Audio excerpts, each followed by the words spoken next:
Hi, my name is Abdurrahman, and today I'll be talking about understanding the benefits of endurance training. I wanted to start this off by relating to myself and using myself as an example, and kind of going way back is whenever I was asked to go for a run or do any extra cardio after a workout, I would always push the idea to the side and thought that I would benefit more from doing other types of exercises.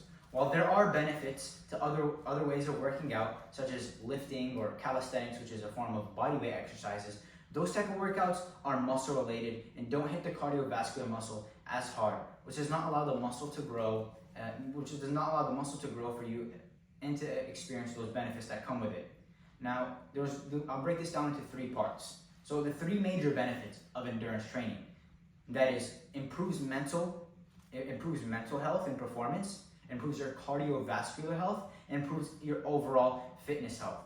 Now, I'll start off with a brief citation that endurance activity keeps your heart, lungs, and your circadian system healthy and improves your overall fitness.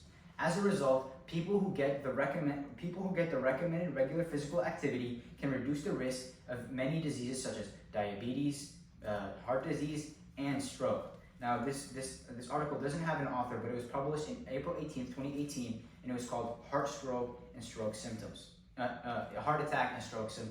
Now, although some people undermine the benefits of endurance training and don't see or understand the benefits immediately, if you're just to stick to a basic, consistent routine, you're guaranteed to see your life take a full 360 and experience all the benefits mentioned.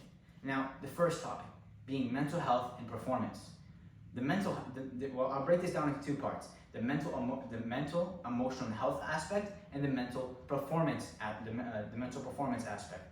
It has been proven through multiple studies and even interviews with frequent marathon, ultra-marathon runners, such as famous people known as David Goggins, where it has been proved to improve mental and emotional endurance, and helps these people with problems such as depression, anxiety, and stress. Now, another quote is that physical endurance builds emotional fortitude, mental toughness, and resilience. It teaches us that we are stronger than we thought and capable more than we imagined.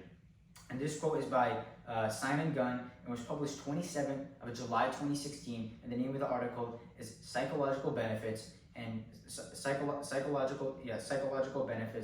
of Endurance Training.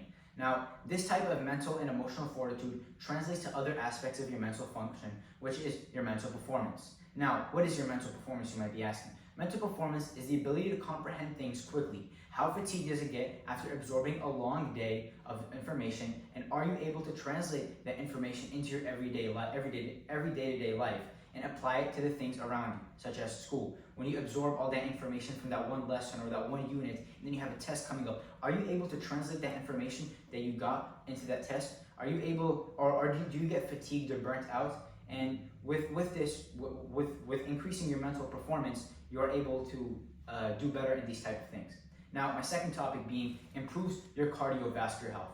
When you're doing any type of exercise that requires extensive work from your cardiovascular muscles, you're causing your heart to become stronger by pumping more blood and cleaner blood that can help clean out away bacteria and increase your body in nutrients. Now, there's this quote that says, your heart pumps more efficiently, your lungs work better, your blood volume and delivery systems are improved, your resting heart rate is lowered. And the author for this is Brenham, and it was published 27th November 2021, and the article is called What is Cardiovascular Endurance?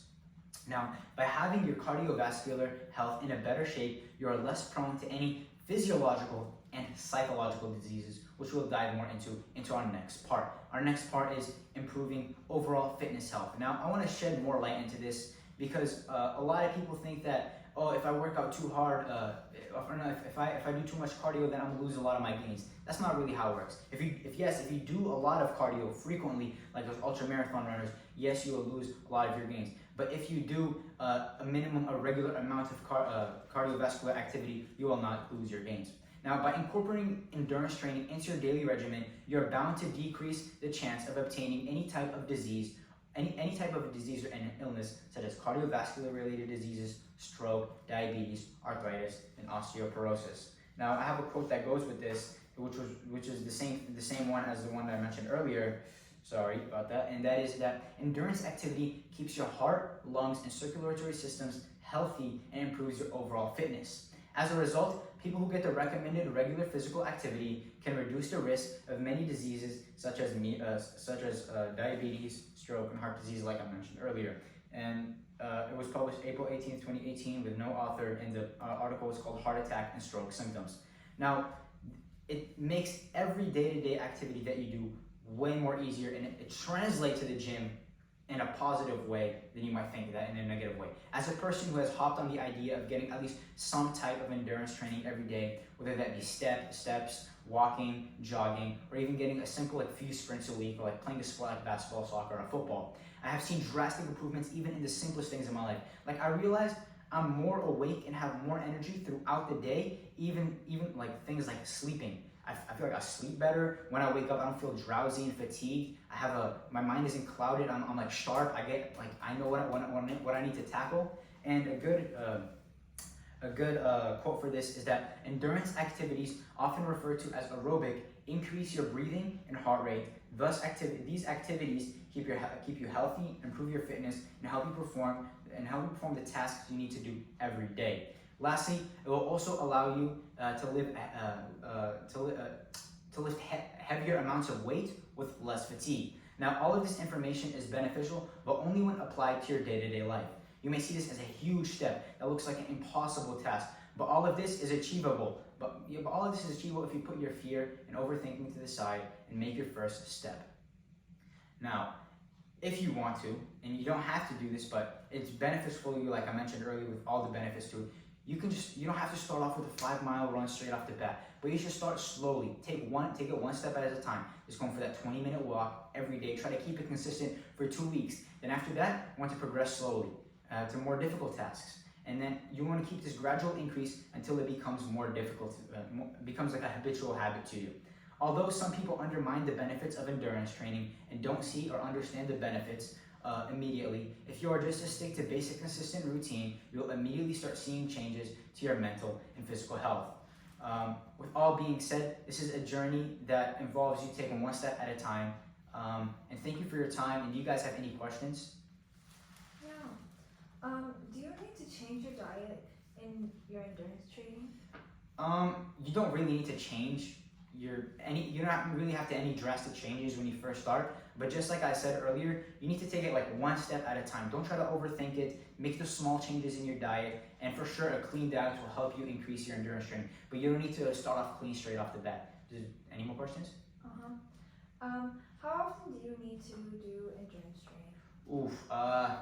As a starter, you don't need to do exercise as regularly as you might think. You want to start off, you don't want to overwhelm your body and your mind. You want to start off regularly, but you do want to build on whatever first step you made, and by whatever time limit you put yourself, but whichever time limit you put on yourself.